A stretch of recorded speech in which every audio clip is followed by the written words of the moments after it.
welcome back again. So we are talking about chapter 2 of the story, which is the title God Builds a Nation. I just finished the small group meeting. Wanted to make a video wrap-up of chapter 2 and things we talked about. Mainly I talked too much, so it's things I talked about. So we're going through the story, of course. Before you watch this video, you surely should have read chapter 2 of this book, which is from Genesis 12 to 35, I think. So there's a lot of stories in this. If you've just finished reading chapter 2, there's obviously the test of Abraham's faith, which is kind of like one of the primary themes that I want to talk about today. There's God's promises, so the Abrahamic promises. There's the story of Hagar and Ishmael. Saying that name reminds me, I'm supposed to start with a disclaimer. So I don't pronounce every name right. So I grew up saying like Hebron, whereas I know it's supposed to be like Hebron or something like that. And Ishmael is supposed to be Ishmael, and I don't say it right there, but I will mispronounce a couple things, and I'll try, but I'll just kind of say that. And then there's a lot of other stories as well that happen in chapter 2. Abraham travels, barriers, parental favoritism through the ages, right? That's a theme that we see in this chapter quite a bit. And we're not going to cover every detail, so definitely make sure you read the chapter to get all the goodness. But I kind of wanted to have a central focus on Abraham's faith, and that will be all the time we'd have anyway. So every one of these chapters I've been making kind of like a verse of the day, maybe it's like a verse of the chapter, and these are just made up by me. And so if you read this chapter and you saw what was in this chapter and you tried to guess what my verse of the day was going to be, you would probably have guessed one of these. So faith is confidence in what we hope for, assurance about what we do not see. This chapter is about faith, right? And that's kind of one of the take-home messages about faith. Or it could have been Romans 4:3. Abraham believed God, and it was credited to him as righteousness. So that faith in God equates to righteousness, right? And by the way, those are both New Testament things, whereas this chapter comes from Genesis 12 through 35. But also, Romans 4 and Hebrews 11 have pieces from there. Should have also probably listed Acts 7 in that list, but I don't make these. So we will move on to what I am going to make up as the verse of the day. But before we do, let's talk about just faith a little bit. So what is faith? And so we started off with letting the group answer this and got a really good answer from the group. And I said, what's the difference between faith and stupidity?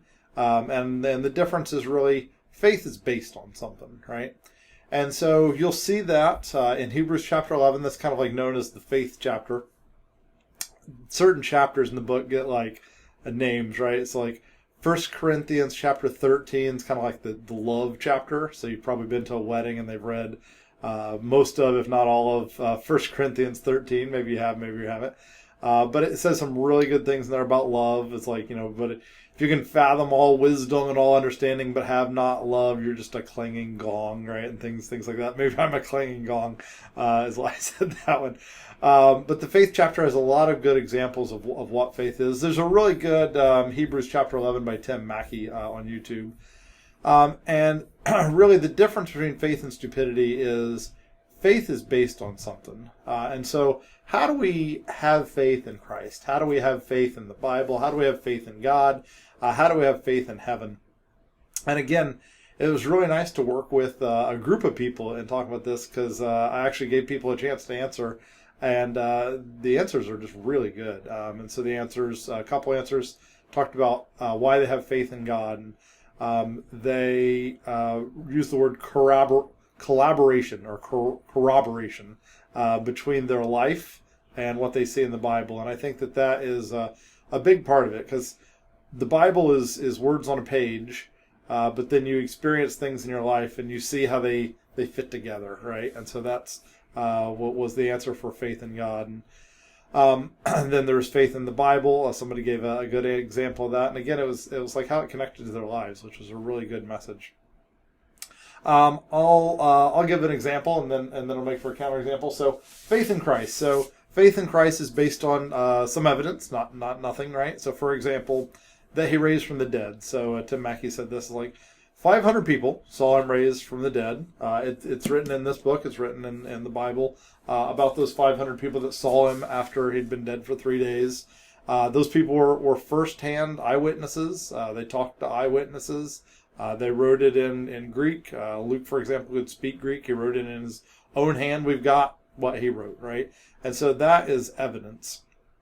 Now, there is a difference between faith and, the scientific method, right? So the scientific method, should be repeatable. So it should be logical to the point that you could prove it again and again with an experiment. And so there is a difference between faith and logic. There is a difference between faith and stupidity, and there's a difference between faith and logic. So faith is based on evidence, but then at some point you do have an opportunity to make a choice. So for example, people could easily say about the example I just gave, the 500 people wrote it in the book of Luke, and Luke was a first-hand witness or talked to first-hand eyewitnesses. They could say that the translations changed. They could say that, he just wrote that, but none of that happened. It was a work of fiction, right? And so there is obviously a difference between, faith and science, right? Where you need to be able to prove again. Somebody else needs to run the experiment in their own lab and get the same results. So that's kind of what faith is. And we're going to learn more about faith as we look at these stories from this chapter. So the actual verse for the day. So the actual verse for the day, and again, this is just made up by me, right? Is Jeremiah 21:11. For I know the plans I have for you, declares the Lord. Plans for welfare and not for evil, to give you a future and hope.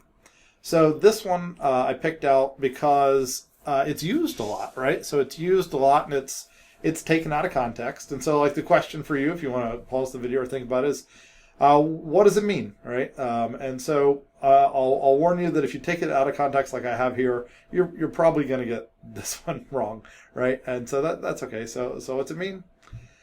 So it actually is a message that's written by Jeremiah during the Babylonian exile, where the people can't wait to get out of this oppression. They cannot wait to get out of this oppression. And this verse says, I know the plans I have for you, plans for welfare, not evil, to give you a future. This verse is not what they wanted to hear. They wanted to hear, you're coming today, right? And so this verse actually means to be patient and to wait for God's timing. So not to use your own timings. Don't force your own solution onto things. Listen for God's solution and be patient and wait for God's plan, because he knows his plan. So don't try to force your will into it. And so almost nobody sees this verse and says, it's telling me to be patient. But it is, right? And so that's the verse of the day, because we're going to see that in today's lesson. And we're also going to see how we can apply that, digging deeper to get more information to understand what's happening today. So that's the verse of the day, because it's double value. We start off talking about locations and authorships and things like that. So the authorship is it's in Genesis primarily. The first 5 books are credited to Moses for compiling the information, and so he compiled this information and wrote the first 5 books during the 40 years in the desert. His audience was the recently in Egypt Israelites, but even though he's given credit as the author, the information was obviously passed from generation to generation. So a lot of these stories, only Abraham, he's the only eyewitness, right? And so Abraham had to pass the story on, assumably through Isaac, Isaac through Jacob, Jacob through his 12 sons and all of Israel. And then all of Israel to Moses is how a lot of this information was passed. And he compiled it and he put it together. And even after he compiled it and put it together, it was still slightly edited here and there. And you can see that in the writings by scribes and prophets up until 700 to 900 BC. So authorship is always good to kind of keep in mind. So I put it on here, even though it's the same as last week, right? The other thing that I wanted to talk about is we've kind of been talking about the movements of the Bible is the way we phrased it last week. But here I was going to use somebody else's graphic. This is a graphic from a book that I really like. I've got it sitting around here somewhere. This is Dan Kimball's How Not to Read the Bible book. I read it this week and I really liked it. We got a quote coming from later, so I borrowed his graphic. He's a passionate Christian and writes very well. You should go check out his book. But at any rate, he sees God's plan the same way as the movements. God creates the earth, dwells with people. Gives them the freedom to choose. They choose sin. Sin affects the world. I assume these little dots are sin. has to press a reset button, sees that man is only evil, minus Noah, and then promises that won't happen again, right? So we're not doing that. We're gonna go different ways, and that story connects to this one through a genealogy, but we pick up with really what's the start of the redemption plan. So how does God start his plan of restoration? And he starts it with Abraham. And why does he start it with Abraham? Why does he pick Abraham? Who was Abraham? How do we have confidence that it's definitely Abraham who connects to Jesus to start this story? Things like that is where we're at in the upper story, right? In the lower story, the specifics of the people. So Abram, obviously renamed Abraham later. Estimates that his birth was around 2166 BC, right? It doesn't say BC on all these, but these are all BCs. You can tell by the fact that they get smaller. And so he moved to Canaan, estimated year on that. Isaac was born, offered Isaac, which we'll kind of talk about at the end of the day today. Rebekah with Jacob and Esau. Abraham dies. I find it interesting that, Abraham, his son is Isaac, and then Rebekah had Jacob and Esau. And so, you can see here, what is this? 15 years Abraham lived before he died. So, did he meet them? I would think so, right? So, they were in the same area. And so, same with Isaac. So, Isaac was born here. He dies there. And so, 30 years roughly, he was after Joseph. He didn't meet Joseph for a while, but he did meet Joseph once the Jacob returned to the Canaan area, right? Not going to go into all the details. So they're all grandfathers. So this really is a family. I'm not saying they were a tight family, we're kind of like tight families. We meet for meals all the time. But even when Lot, his nephew, was taken, he goes and rescues him, right? So they were definitely connected as a family, even if they didn't have Sunday meals together, right? This time in history is known as the Patriarchal Age. So patriarchal means father. It could also mean chief or ruler. Couldn't help but ask this one, why patriarchal? Why did God start the rescue plan? I'm going to start this rescue plan, this redemption plan. I'm going to start it with 3 guys, right? So why not start it with 3 women, right? Why not have the matriarchal age to kick off Operation Redemption? And I'll say that it's not because gender bias is a God thing, because he created us in the garden as equals. He created Adam and Eve. It's really that he's got to work with who we are, right? And so God is willing to work with who we are. He understands us. He's patient with us. And so men at this point in history were the ones who could, make bold decisions that people would follow, right? They were the ones that could migrate the whole family, right? So based on who we are is why we're talking about men here. It's not because of who God is, right? So just kind of wanted to clarify that up front. Then the next question is why Abram? Why use him to start things? So he was way far away when he was called. He was super old by the time he got there. He was the son of a priest of a different god, right? So his father, we'll talk about this, was most likely a priest of the moon god, and he was, obviously like father, like son, right? So he was likely to head down that path. Why pick a priest's son from the moon god, right? Why this family? They don't have a last name, which is too bad. It'd be nice if you just refer to them by their last name, but why this family? So the characters in this are obviously Abraham, Isaac, and Jacob. And you can see their renames. The next slide, we'll talk about renames here in a minute. And then the rest of their family. So Abraham and his wife Sarah, Abraham and Sarah's dad, Terah. Yeah, I said dad. And then the genealogy of Terah is part of this, all the way back to Shem. So there's a connection to the Tower of Babel. There's a connection to Noah and the Ark. And so this is part of the genealogy of Shem. And then, of course, their one and only son, Isaac. So their one and only son. He had many sons, one through Hagar and then many through his wife after Sarah. I forget how many, but a lot of sons, right? So Isaac is their one and only son. Isaac marries Rebekah, who is also from the family line. Nahor and Milcah had Bethuel. Milcah, by the way, was in fact Nahor's niece. So he was daughter of Haran, or Milcah was the daughter of Haran and the wife of Nahor. Do we think that's weird today to marry your niece? Yeah, we think that's a little weird. Was it weird then? No, not at all. So part of the family. And so obviously Rebecca and Isaac were related. They got married. They had Jacob and Esau. Then Jacob went and married Rachel, which was part of Laban's line, right? So Laban had Rachel. So definitely a lot of like inter-family marriages here. So we're a tight-knit bunch. And then we won't even get into the 12 tribes of Jacob. We'll do that another week, right? So this is the family. A couple of renames in here just to make sure we're clear on it. So Abram was his name. So Terah named him Abram, right? Which I saw somewhere meant father, which was interesting. God renamed him when he was 99 to Abraham. And by the way, that 99, it's plus or minus, right? I'm not worried about it being exactly 99. It doesn't affect me much. And so it was changed to father of many, which is interesting because he was still childless at the time, or at least with Sarah, he was childless. Sarai, princess, and then God changed it. At the same time, he changed Abraham's to change to Sarah, which means queen, and she was barren, right? Had never had children. Kind of interesting. No pressure there, God. Changed my name to queen when I'm childless. Isaac meant laughter. Sarah, in her old age, had Isaac. Jacob means deceiver, and there's variations on what you look at. Jacob's name would be changed to Israel, and then Israel means let God prevail.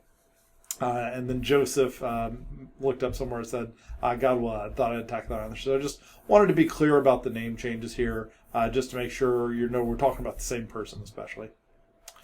So this story is mainly in Israel, so things that are happening in the area that's now known as Israel. I went ahead and put up kind of like a global view to kind of get out the point that I'm trying to make here. And this story was 4,000 plus years ago, so happened crazy long time ago. It happened super far away from me, so I'm in the U.S., right? And so happened super far away, but it's super important, and it's really cool that we've got this story. In fact, we've actually got this story better than a lot of other people in history have gotten the story, because we have the benefit of archaeological digs, right? And we have the benefit of scholars spending so much time trying to piece things together. I just think it's crazy that somebody could have lived like in Egypt at the time when this is happening and not known the story at all. But we know the story 4,000 years later on the other side of the world, right? So it's just kind of a neat big picture perspective. This story happens in the Fertile Crescent area. The Fertile Crescent area, first off, does not have an Indiana, and I live in Indiana. And so I thought I'd just kind of give scale for people that know how big the state of Indiana is, for about how big we're talking about here. So like the whole of the Promised Land is like 1/4 the size of Indiana. But to walk from which is where the story starts, along the Euphrates to Haran, and then back down to Hebron and Beersheba, how big was it? So we're talking about 5 or 6 Indianas, right? And when you actually walk it, even though as the bird flies, as like the crow flies, it may only be like 500 miles. It'd take you like 800 to walk it, just because that's how twists and turns work, right? I like scale. I think scale is fun. I always think about like Jesus, and I think so I live in Terre Haute, Indiana, right? If where I'm at in Terre Haute, Indiana was Jerusalem, how far away would Nazareth be? So for me, it's about up to Lafayette. So it's 65 miles, again, as the crow flies, just north-south distance. And if you were walking it, it'd take more like 80. Take you more than that if you walk around Samaria. Won't get into that. But people would avoid the area of Samaria. Or at least, they didn't like each other, right? It's kind of what it comes down to. So Jesus could do like this walk in I don't know, maybe as few as 4 or 5 days. He would usually take longer. Obviously, a runner could do it in a couple days, right? So no big deal there. Keep in mind, Abram had flocks and herds with him. He had oxen and carts that would be drawn. So he would have been slower than the 20 miles a day. They also had to take a lot of non-traveling days, right? So the state of Indiana is like 250 miles tall. So, this takes you like a month, right? So just to kind of get your bearings on distances. Definitely had a lot of dangers when he was traveling then. I'm funny because like I always kind of thought of like Abraham before I started like researching for this week. I always kind of thought of him as like riding a camel and like running from lions, right? Like the wilderness, right? But really, that wasn't the time period of history we're in. He definitely had storms, like sandstorms were a thing then and are a thing now. They definitely had disease, right? So it was hard to heal certain problems and skin diseases. But like food and water, especially for the first part of the trip, weren't really a problem. I mean, the Euphrates was populated, right? Like it was like I'm not gonna say like a tourist trap of today, but like it was a mega city, right? So it was a little different than what I kind of had in mind, but definitely had to ride camels, ride the ox who pulled the cart, walk the whole thing. So talking about like 800 miles to go up to here, another 700 to come down. It takes a while, right? And to start off the group, we usually start with a video. So there's like an official video on here.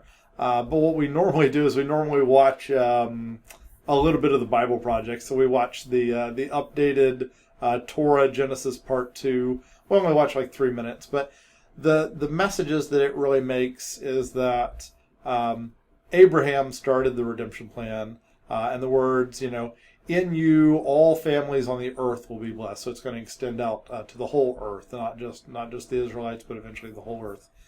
And so he's blessing this rebellious world through Abraham's family. And then the end of the book, this is kind of like jumping to the end, it quotes something that Joseph said, "You planned this for evil, but God planned it for good to save many lives." And what that's really saying is the Bible isn't all good people doing all good things, teaching how you should do everything in your life.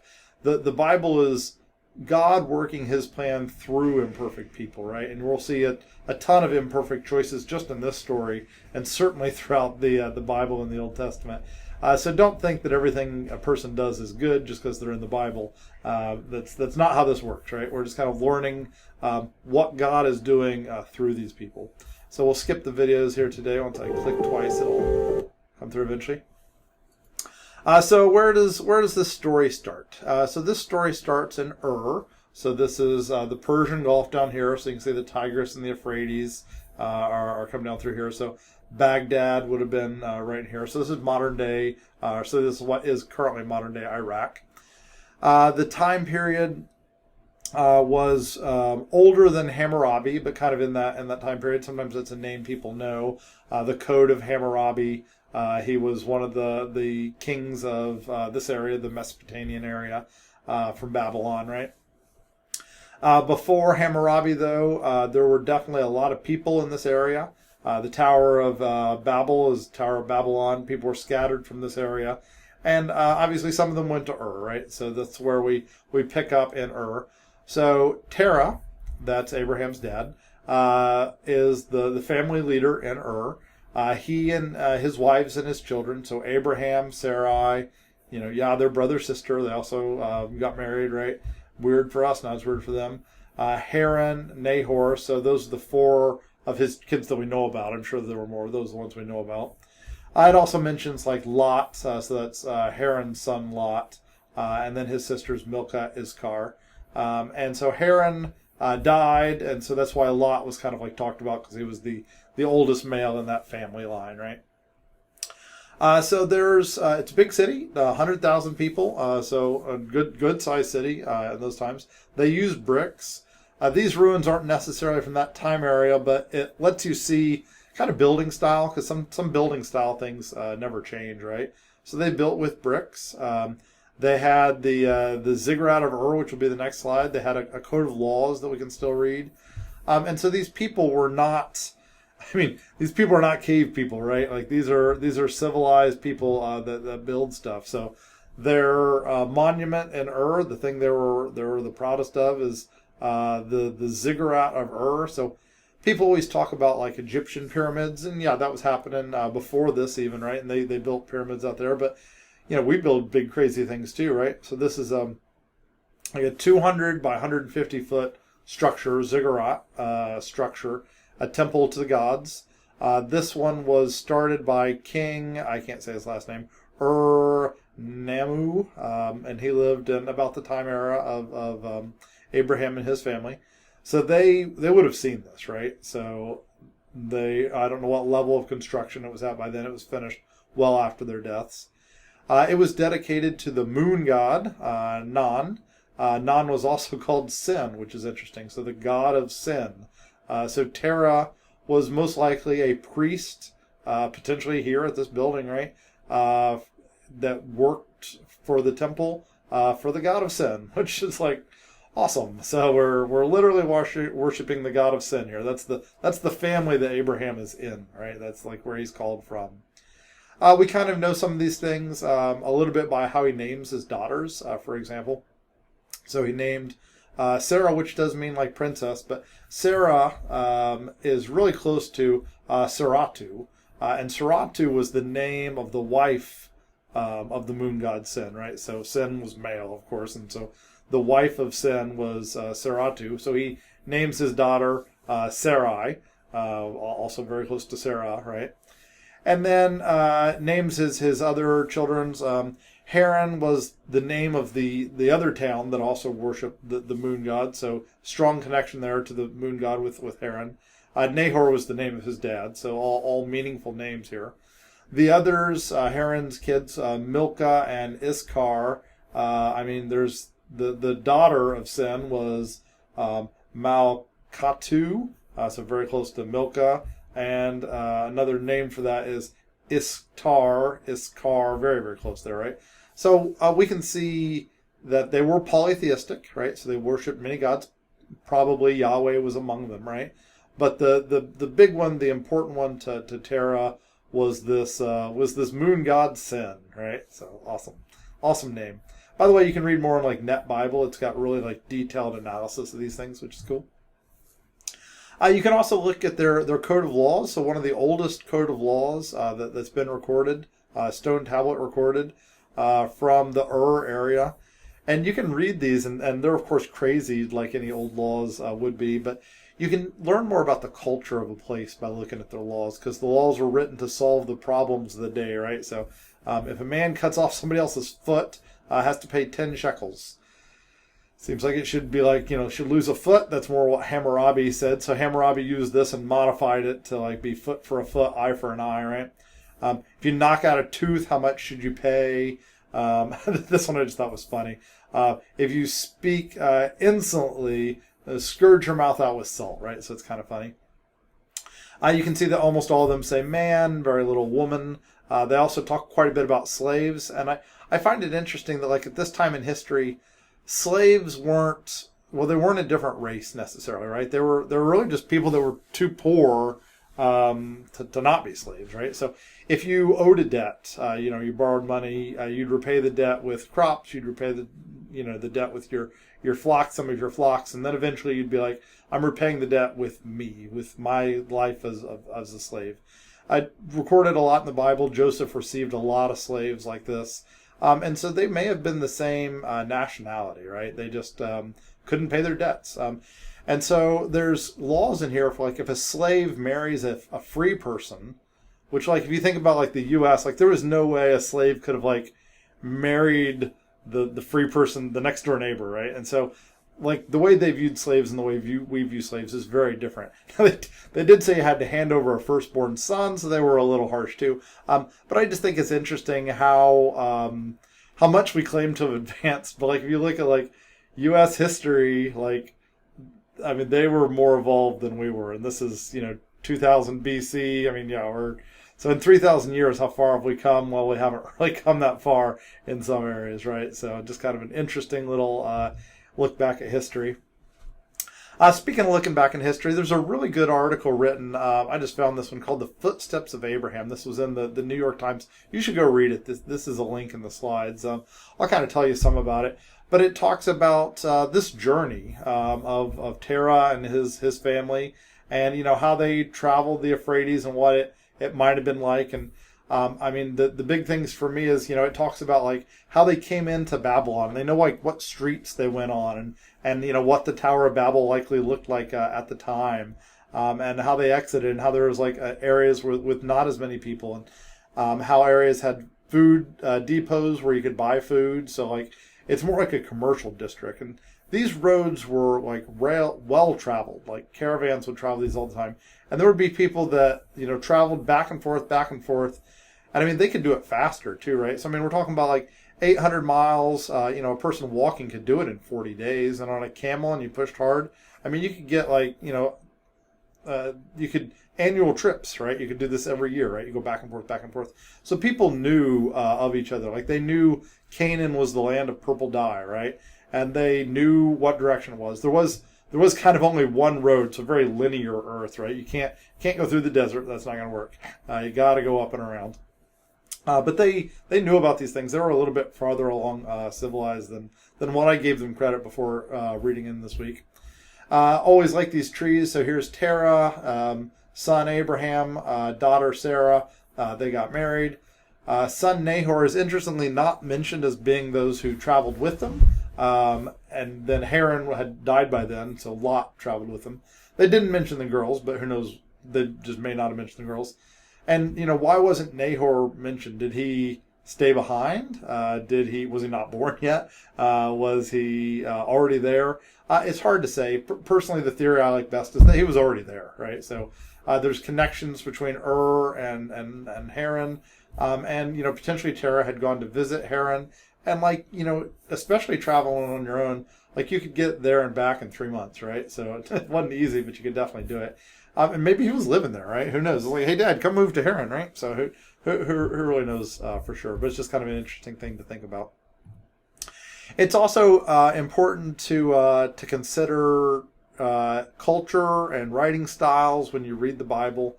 This is Genesis chapter 11 and Genesis chapter 12. Terah took his son Abram, his grandson Lot, the son of Haran, daughter-in-law Sarai, his son's wife as well. And they set out from Ur to go to Canaan. When they came there, they settled there. And then the life of Terah was 205 years. He died in Haran. So that's number one.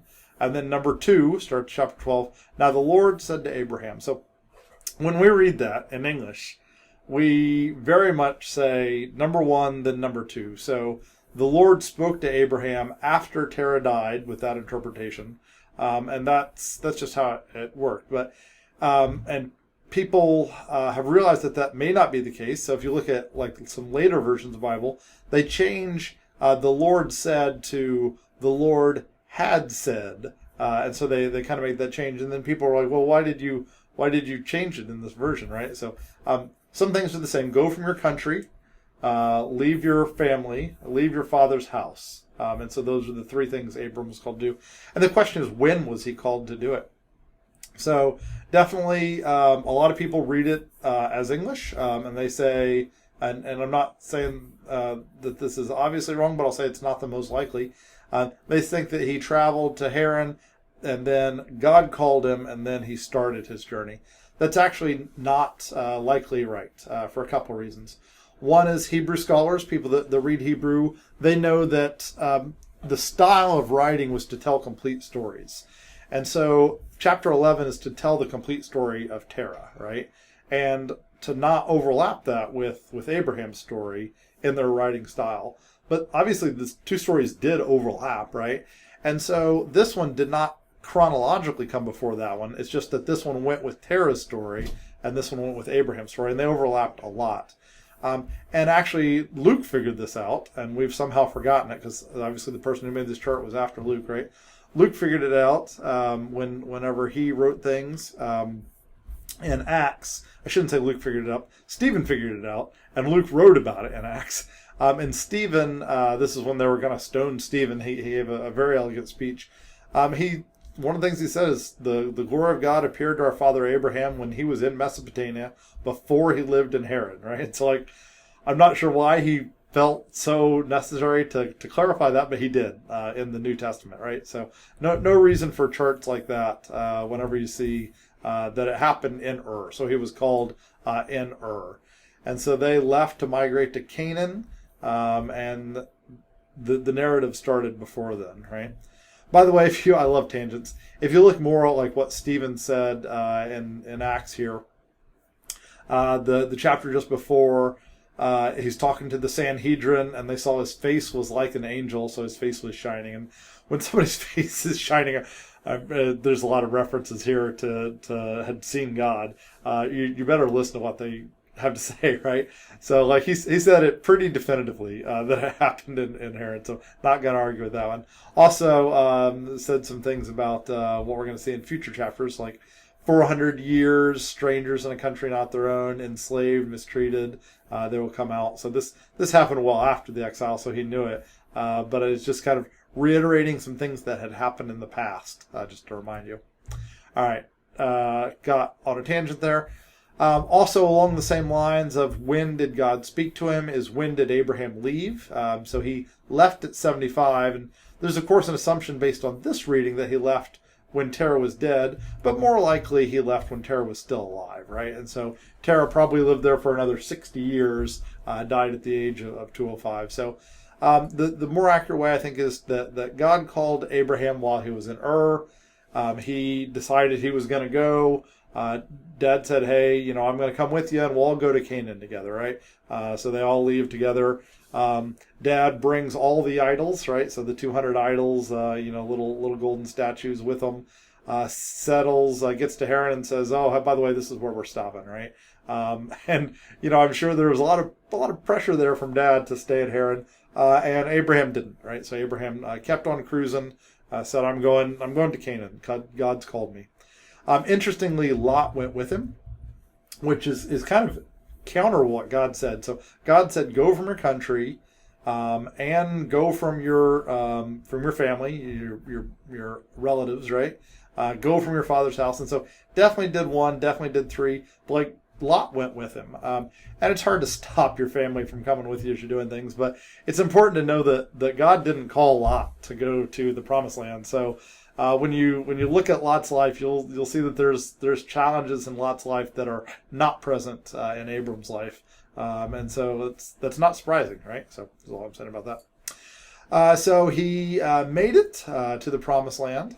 So the first place he went to was Shechem, and God said to him, "To your offspring I will give this land," and he built an altar there to the Lord. Fun facts about Shechem: Jacob also built an altar there much later. And then 500 years later, after the exile in Egypt, Joshua would build an altar here at Shechem as well, which I think is kind of neat. There's a lot of not so fun facts about Shechem. I won't bother to read them, but I just wanted to say, like, if I just talk about the altars, you think like, oh, it's a holy site, right? But really, Shechem was a pretty sinful place. It just so happened that he's got these neat altar stories in it as well. I think it's really cool that we can know where Abraham walked and where he crossed over, and people see that and they say, well, no, you can't, right? You can't possibly know that. You actually can, because it was a popular route, right? There was a road there, right? So like, where was the road at? So we don't know it from the Bible. It doesn't necessarily say every details of the path, but we can look up archaeological records and we can figure out how the land looks and where they crossed the Jordan River. So the Jordan River goes from the Sea of Galilee to the Dead Sea here. So you got to cross the Jordan at some point or kind of go up and around it. And they almost certainly crossed right here where the Jabbok River meets the Jordan. Same path that Jacob would have taken whenever he went up to Haran. Same place where Jacob wrestled with God. Near the same place where Esau met Jacob. Here's a picture of kind of the Jabbok area, looking at the hills. So potentially this hill right here is where Esau and Jacob met. Like that was like the square footage. You can go stand there today, right? It'd be kind of fun to make one of those trips. I know a lot of people have, and to stand there and say, hey, this is the spot, right? And the reason they know it again is because it was an easy place to cross. If you look at the elevation maps, the topo maps, like we can't see in a map the hills as well, but if you were standing there, you'd see the hills, right? You'd choose to go up through this spot instead over that spot. It's obvious, right? And so we could have gotten some of these things wrong, but I think it's just kind of neat that we kind of know the path he took, and then he went up the hill and put an altar at Shechem, probably up on top of a mountain, right? So it's just kind of neat to think about that. Once he was in the promised land, so we're kind of picking up from Shechem here. He kept on moving, right? So it didn't just stop at Shechem. There's people in the Shechem area, right? Traveled along the hill country. So you can see I kind of picked a topo map here. Traveled along the hill country, kind of the ridge routes to Bethel and Ai. Again, some of these places could be mismarked slightly, but they're the best guess. Bethel and I had other people. There was at one point, and so who knows how long he lived in this area, but there was at some point a drought. Had to go to Egypt to get food. That's a story we'll see coming later, right? So that's what you did. It's well known that Egypt had food in times of drought, as long as you had money, right? So you could go buy food in Egypt. Came back. Lot went with him. There's a whole big story about the trip to Egypt and Abraham calling Sarai his sister, not his wife. He did that a couple of times. He also did that at to Abimelech at Gerar, but he did that everywhere he went, right? So like that's how they traveled. So she's my sister, right? So people would be surprised unless they know him well that he's actually husband wife, right? And so while they were in Egypt, had a little run-in with Pharaoh, got out of it okay. God saved them, right? Left there probably with the slave girl Hagar. So she was believed to have been Egyptian. She'll come into the story later. At some point, they're in the Bethel Ai area, and they decide to split. So Abram and Lot, they're doing well. Like, they came out of Egypt doing well, which is like in the time of famine, they were doing well. So big they had problems getting along, they decided to split. Abraham goes to Hebron, the big tree at Mamre. Lot goes to Sodom. Sodom, I like this map because all the text. Sodom is typically on maps as being where the southern end of the Dead Sea is now, right? So it's now underwater. The Dead Sea is on top of where Sodom used to be, but I didn't want to change this. So separated from Abram and probably went down here to Sodom and Zar. While in Hebron, continues to be closely connected to God. We see promises from God about offspring, as many as there is dust in the earth. And another time it was as many stars there are in the sky, right? And so he tells him to walk the land. And there's kind of this beautiful image of Abraham like walking all of the promised land 2,000 years before Jesus would, right? And blessing it, making altars, and it's really kind of a neat thing. So, at the age of 75, promised to have many children, did not have any, but the promise is there.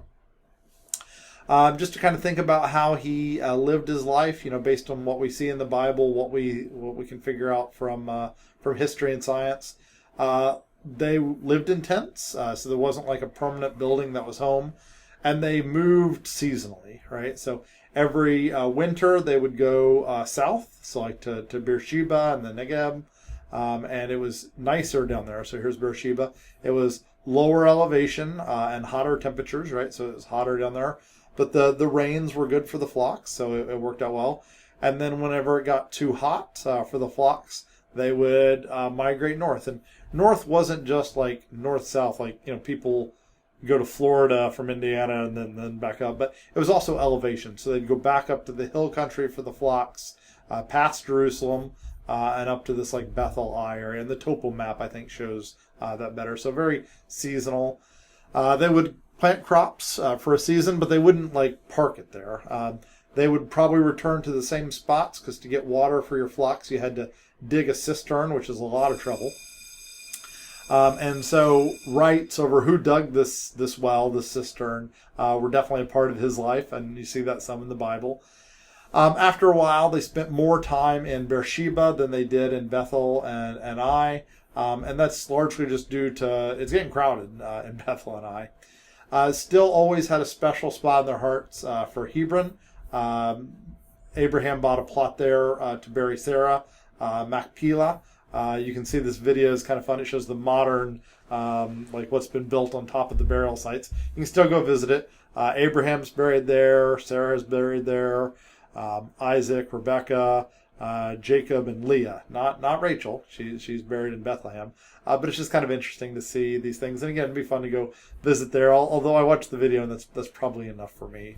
So it's kind of little like what was his life like. So he spent a lot of time walking, probably enjoyed sitting down on hills and looking around. At some point in this, so still waiting for this promise of children to come. Years pass. Eventually something bad happens to Lot. So Lot went down here to Sodom, which is near Zor. I'm not sure if I'm saying that right.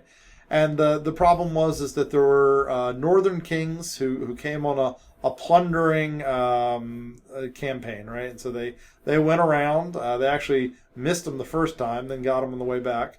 They took plunder, so all the precious metals, the topaz, the gold, the silver, the people as slaves, took Lot up as well. So Abraham and Lot, their clans are kind of living as foreigners in the land. So there's other people as well, and they're kind of these foreigners that are in the land. They took Lot, and so they took him north. This map kind of shows it to Dan, but other people say Damascus or Hobath. I forgot to say it. And word got to Abraham, and so word got to Abraham. They say, hey, they came and they took Lot. So they didn't speak every day or anything, but they still communicated. And once Abram heard that Lot was taken, he acted immediately, right? In fact, he acted so fast it kind of makes you wonder, was he called by God to act, or did he just do it, right? So I don't know if it mattered to Abram. Gathered the troops, went and got them, was successful, got the bounty back, got Lot back, Lot's wife, Lot's daughters, saved the day, right? On his return from that mission, he stopped in Jerusalem, and he met a very mysterious priest named Melchizedek. So it, kind of weird that it was in Jerusalem. Wonder what else is going on here, but it doesn't say, right? And Melchizedek blesses him and says that praise be to God who delivered you, who delivered your enemies in your hand. So God was with him in that mission. It was hard to say until we saw the Melchizedek in there, but God was definitely with him through that, and then it was successful. And so Melchizedek was the king of Salem, which is actually Jerusalem, right? And so kind of an interesting tidbit there. Abraham at this point gave him a tenth for the church, and so began the tithe traditions, right? Just kind of an interesting little story of Melchizedek there. In the meantime, still no update on this child situation. So been 10 years. Nothing has really changed. Been trying, God. Abram's number one concern, says things like, Eliezer of Damascus will inherit my estate. Like, why am I bothering to grow my flocks? Why am I bothering to do this? I got no children. I'm just going to give it all away, right? And so it was his big concern. And God promised to again, right? And so like that's the only thing that really happened there. So did Abraham pass this test? So what did he do? What do you read from chapter 2 here that they decided was a good next step? How did it work out? Things like that. So they decided, and it wasn't a ridiculous choice. They decided that it was going to come from Abraham, but maybe not Sarah. Maybe that was asking too much from God, right? And so they had picked up this servant from their trip to Egypt, Hagar, young, potentially some called her a princess of Egypt, and decided that should start a family through Hagar. They had information from Yahweh, one man, one woman. But the culture said a different thing, and the culture was that wives through multiple people is fine. His dad had done it. That's how he was raised. It was normal to have children through one of Sarah's servants, right? So Hagar became a mom, gave birth to Ishmael, which is actually pronounced Ishmael. They didn't go well, right? So when she was pregnant, she decided to run for her life because her relationship with Sarah had changed, which causes anxiety for Abram, of course. When the son is born, raised, they came back. So God talked to him. They came back. The God who sees me sent her back. Raised in the family up until Isaac was born, which will come in a second here. And then they kicked him out again, right? And so at Sarah's demands is kind of how it reads. Then God said, hey, listen to Sarah. She's telling you what to do. They kicked him out. And so They didn't know if they were going to live or die, to be perfectly honest. In fact, Hagar gave up at one point, and God came and rescued the two of them and turned Ishmael into a great nation as well.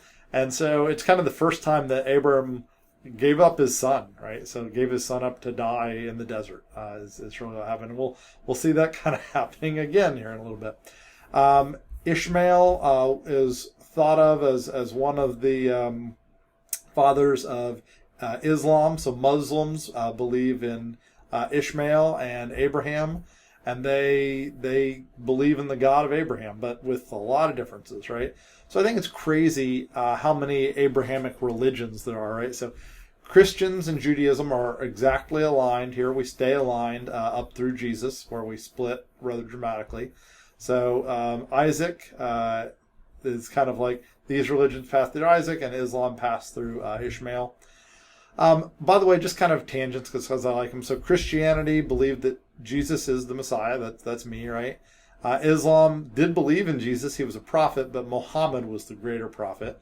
And they renamed God to Allah, right? So the God of Abraham was Allah. Billions of people in both of these religions.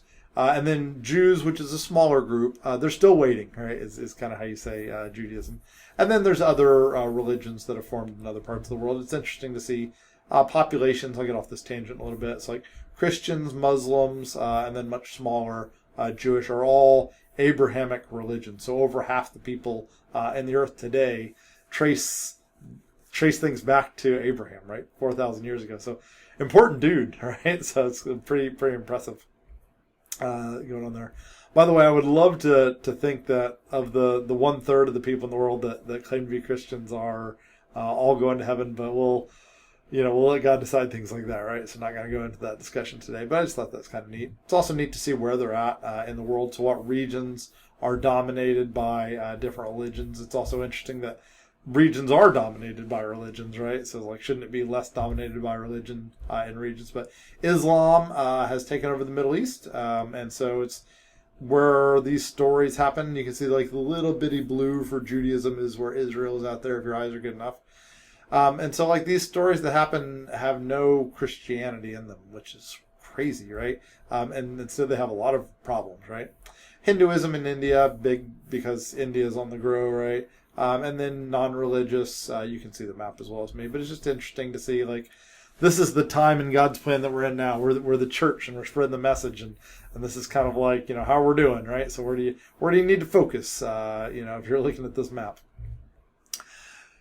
Anyway, back to the story. So this faith test didn't really work out, and so I think that the verse for the day, this Jeremiah 29:11, means to be patient, means to wait for God's timing. Don't take it upon yourself to make decisions that are not part of God's story, right? So that's kind of how that verse ties in. Didn't work out, but what happened next, right, is important, right? So was it over? What does this teach about God? So the answer is that God is patient with us. God gives us second chances. We have a loving God who definitely has a take two for Abraham. So 99, so whatever, 13, 14 years later, be patient, I guess. Made a covenant with Abram again, reaffirmed the covenant, renamed him Abraham at this time, called him the father of many when he still had no children from Sarah, renamed Sarah to be the queen, even though she had no children. And then, of course, this time things happen well, right? So Isaac is born. Through your offspring, all nations will be blessed. So it's not just the Israelites, but all nations on the earth. So this is a proclamation about Jesus, kind of a little foreshadowing here that everyone is going to be blessed because you've obeyed me, right? So pretty exciting. And then that brings us to the biggest of all faith tests, the final one. God says to take Isaac, go to the region of Moriah, and sacrifice him there. So kill Isaac. And there's not a lot said in Genesis. There's no sacrifice him there on a mountain in double quote. And then early the next morning, Abraham got up, loaded his donkey, and went, right?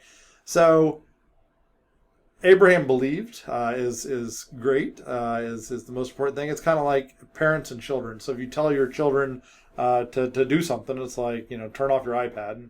And, kids, of course, say why.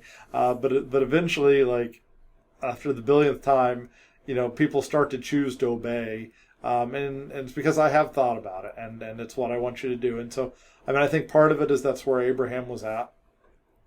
I'll say that for me, just to kind of tell personal stories, how have I read that in my life? And I'll ashamed to say that have been a Christian for a long time, have believed that Jesus was the Lord for a long time, have not been as good about learning more from the Bible as I should.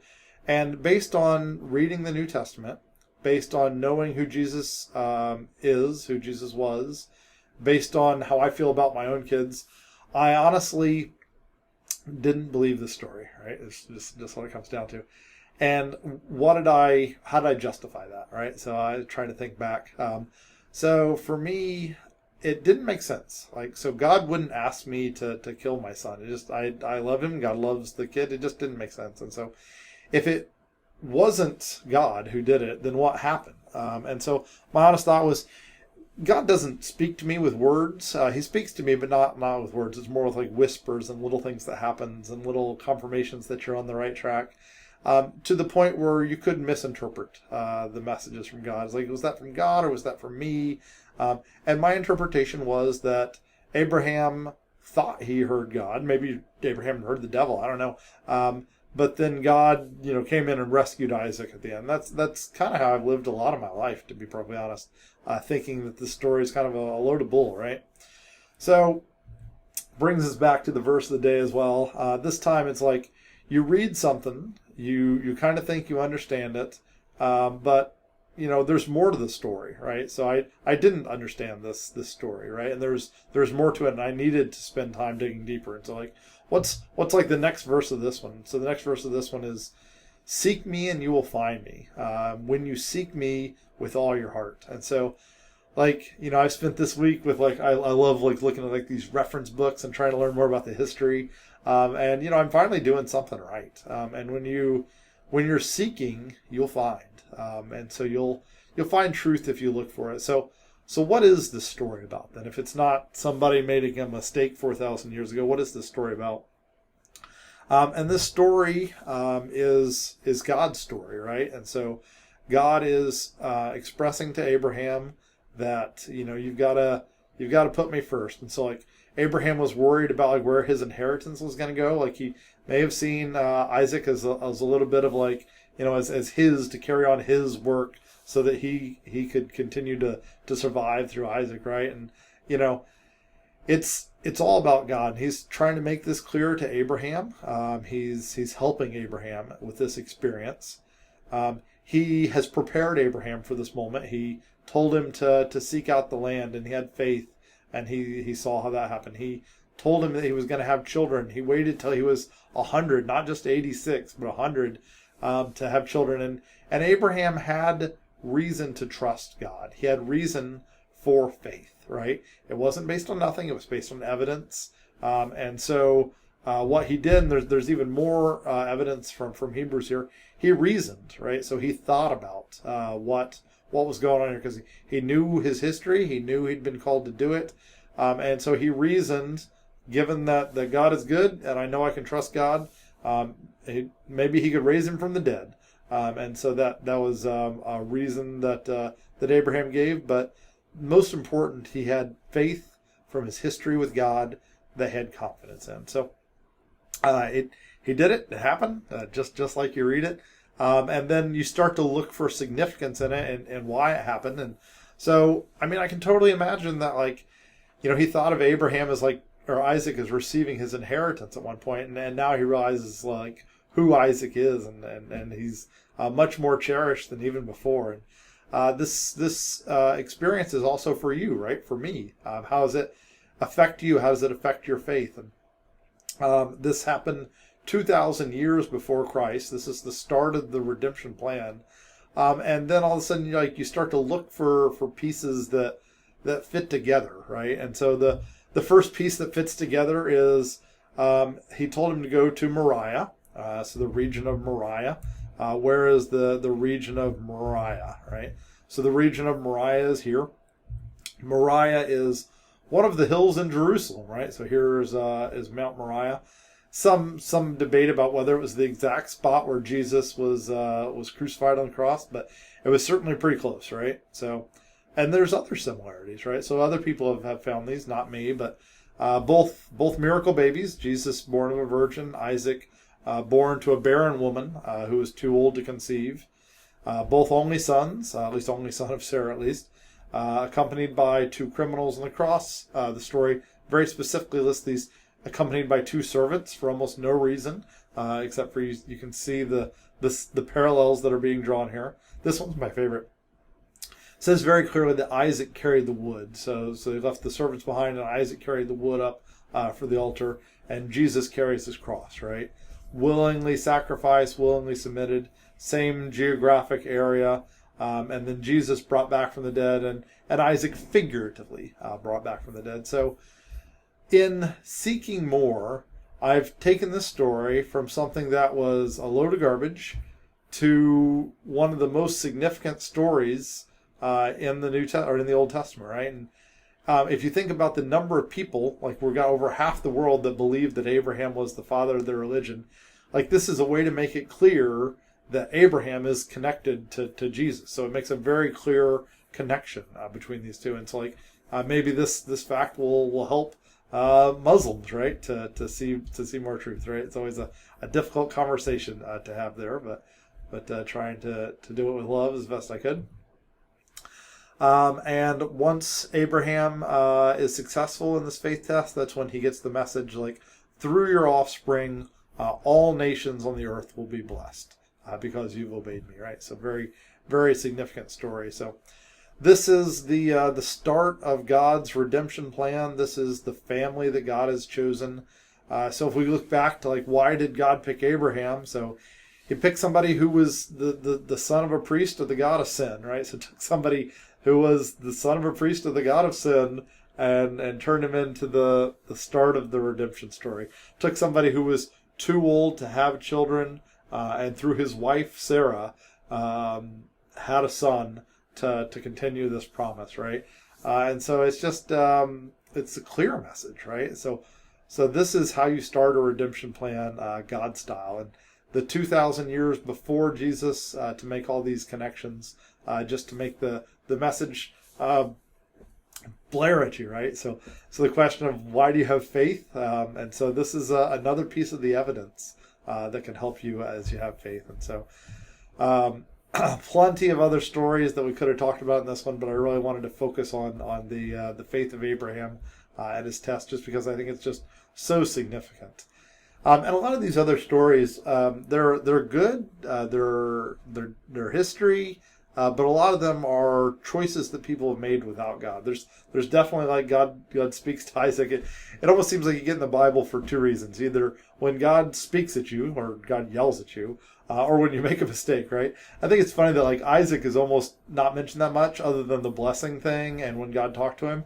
It means that Isaac didn't make that many other mistakes in his life. That's not really the goal. But and then Jacob's in the Bible a lot, right? So I don't know what that tells you about these two guys, right? So save those stories for another day. So you can see, just kind of looking ahead to the next phases of the plan, there's going to be, after Jesus is going to be the church and how they spread to like, Ephesus, the letters of Ephesians, Corinthians, the letters Romans, Philippians, so Paul writing to these people, and then where we're currently at in the story today with the church movement. So that was the goal for today. I'll give a slight nod to the book that I really like that I read this week. There's a bunch of study guide questions. Can't answer all these. Feel free to answer them for yourself. It'd be great if you went through them all. Can't possibly do it in this video. And so the book that I like that I thought I'd mention is How Not to Read the Bible, written by Dan Kimball. He's got a couple books about how he struggled with the church. He loved God, but struggled with the church. How he reads some of the harder to read things in the Bible and makes sense of them, right? And so it's really, really good book to read this week. he finished it with a quote that I thought was just hysterical, and not hysterical at the same time. To most Christians, the Bible is like a software license. Nobody actually reads it. They just scroll to the bottom and click I agree, right? And so there's a lot of truth in that, and let's try for us not to be that way, right? So I'm super excited you're going through this series, and there is a lot of information that you can get from this book that Jesus loved, right? This crazy Bible. All right, thanks for joining us. That's all for this time. We'll see you next week, hopefully. All right, bye.